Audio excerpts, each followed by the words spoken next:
Hello student and welcome to my YouTube channel learn with Priya. हमने इससे पहले की क्लास में देखा कि क्या-क्या हमको डॉक्यूमेंट्स रिक्वायर्ड होते हैं, क्या-क्या टाइप्स हैं कंपनीज के, ठीक है?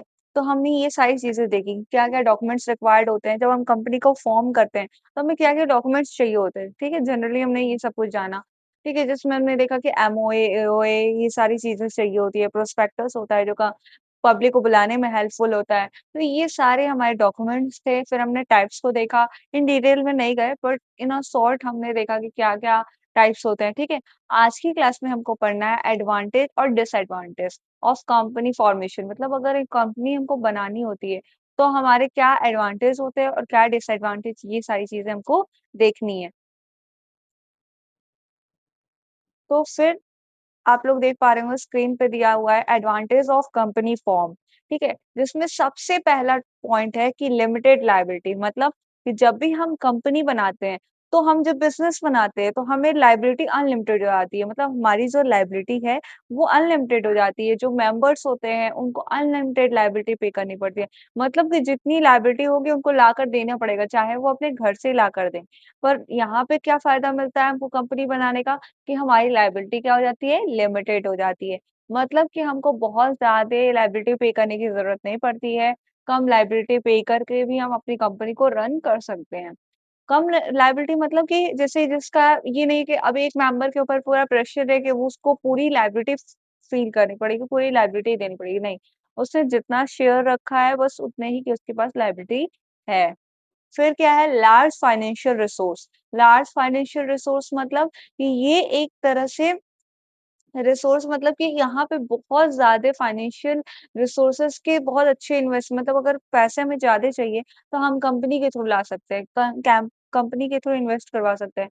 कैसे? क्योंकि कैपिटल है तो इसमें क्या होता है कि हमें लार्ज अमाउंट में फाइनेंशियल रिसोर्सेज की ज़रूरत होती है और वो भी हम अपना आराम से कर लेते हैं। कैसे? क्योंकि हम पब्लिक को इनवाइट कर लेते हैं। ये नहीं है ना कि हमें बहुत पैसे की ज़रूरत है और यहाँ हमको पैसा ही नहीं मिलेगा। जैसे अगर बिज़नेस में क्या होता है, सिर्फ़ हम लिमिटेड मेंबर्स हैं, पार्टनर्स 1 से 2 पार्टनर्स जोड़ते हैं, 3 जोड़ते हैं, 4 जोड़ते हैं, तो जितने जोड़ते हैं उनके पास पैसे कितने होते हैं? अब एक पर्सन कितनी अपने पास पैसा रख सकता है, कितना अमाउंट रख सकता है? बहुत से ज़्यादा 1 करोड़, 2 करोड़, 3 करोड़, 4 करोड़, चाहे 1 लाख जितना भी वो रख सकता है। पर हर इंसान के पास एक लिमिटेड मनी होती है, लिमिटेड फाइनेंस होता है और अगर मान लो उसको बहुत ज़्यादा ज़रूरत है, तो यहाँ ये चीज़ अच्छी होती है कि हमारे पास कंपनी जो होती है, कंपनी के पास फाइनेंशियल रिसोर्सेज़ बहुत ज़्यादा होते हैं, क्योंकि वो जितना मेंबर चाहे, जितने लोग चाहें उनको इनवाइट कर सकता है। अगर उसको कितने भी पैसे की ज़रूरत है, जितने पैसे की ज़रूरत है, उतने अकॉर्डिंग लोगों को इनवाइट कर लेगा, उतने लोगों को अपने ओनर अपना मेंबर बना लेगा अपनी कंपनी का और उसके थ्रू क्या करवा सकता है, अपना पैसा इन्वेस्ट करवा सकता है। सिंपल बात ये है कि लार्ज फाइनेंशियल रिसोर्सेज़ का मतलब ये होता है कि हमारी कंपनी के पास फाइनेंशियल रिसोर्सेज़ बहुत ज़्यादा होते हैं।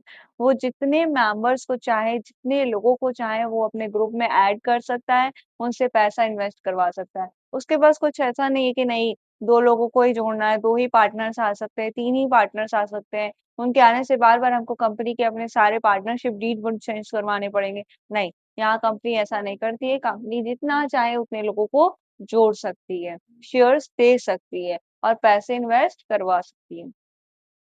फिर आता है परपेचुअल सक्सेशन।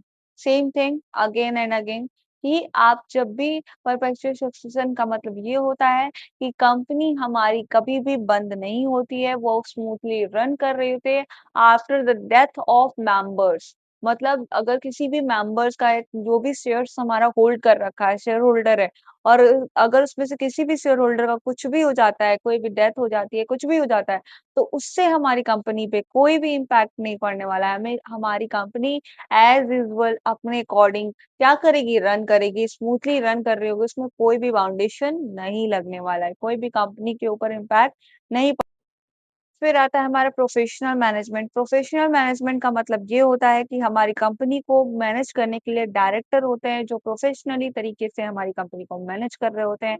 इसमें कोई शेयर होल्डर जिसने शेयर्स खरीद रखा है, वो मैनेज करने का काम नहीं करते हैं। उनका काम सिर्फ इन्वेस्ट करना होता है, लायबिलिटी को पे करना होता है, पर एज़ हमारी कंपनी को मैनेज करने के लिए हम डायरेक्टर को रखते हैं। फिर आता है easy transfer of ownership, partnership sorry company में ये चीज़ होती है कि हम प्राइवेट में तो ये चीज़ है कि आप अपना ट्रांसफर नहीं कर सकते हैं। आपने जो शेयर्स खरीद रखा है, वो आप किसी और को ट्रांसफर नहीं कर सकते हैं। बट यहाँ ऐसा नहीं है।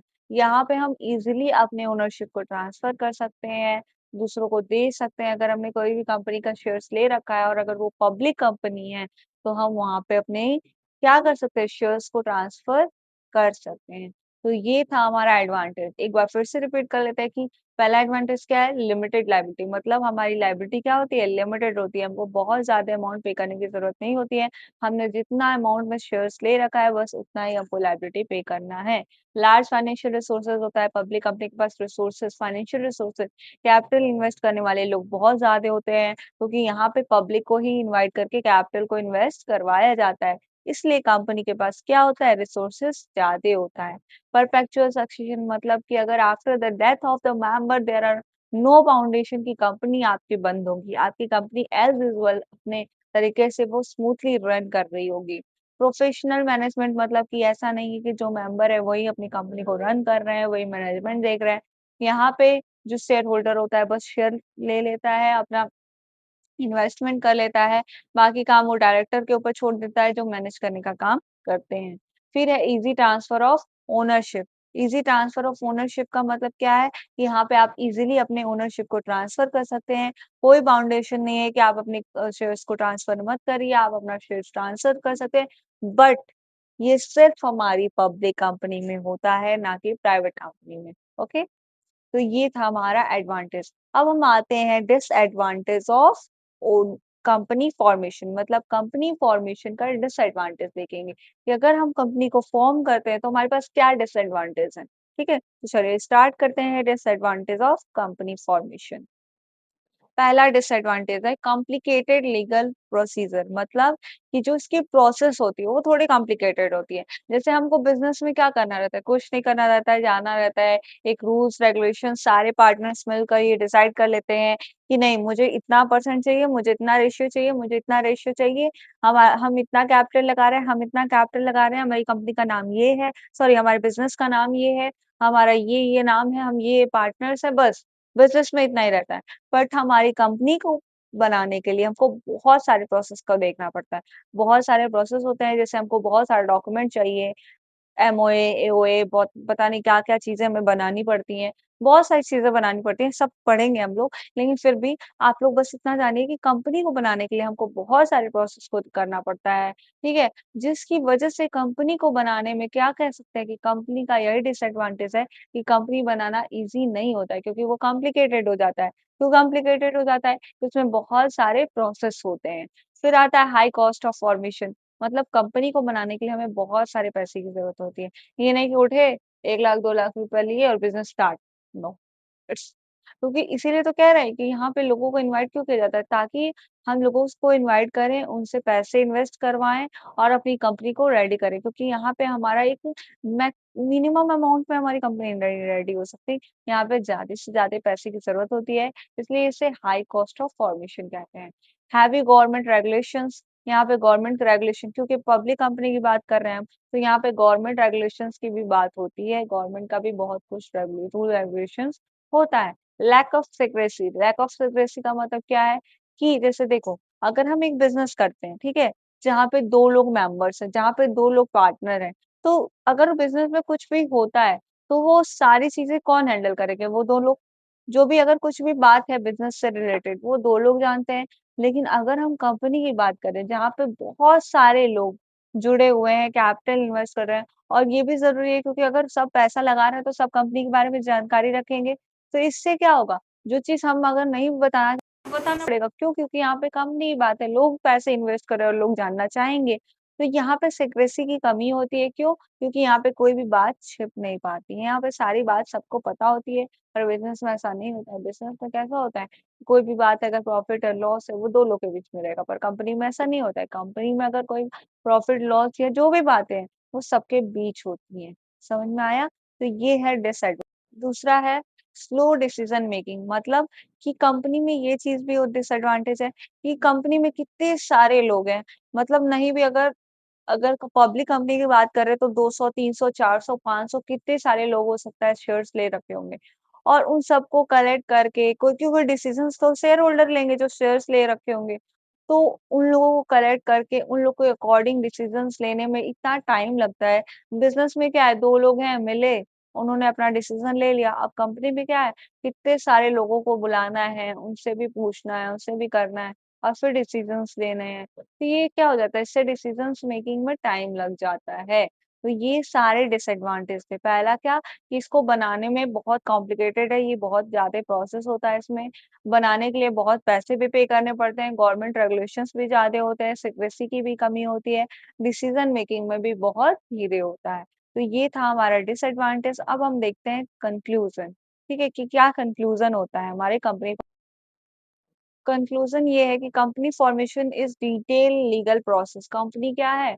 एक लीगल प्रोसेस है, ठीक है? ये इंश्योर करती है कि बिज़नेस जो है प्रॉपर लीगल एंटिटी से है। मतलब कि जब हम कंपनी को बनाते हैं, तो हम क्या कर रहे हैं? ये आइडेंटिफाई कर दे रहे हैं कि कंपनी हमारी क्या है? लीगल है। वो एक प्रोसेस के द्वारा तैयार की गई है। ये नहीं कि इल्लीगल तरीके से उसका नाम है, उसका उसका सारा डॉक्यूमेंट्स है, सारी चीज़ों को रजिस्टर करवा के बना गया है।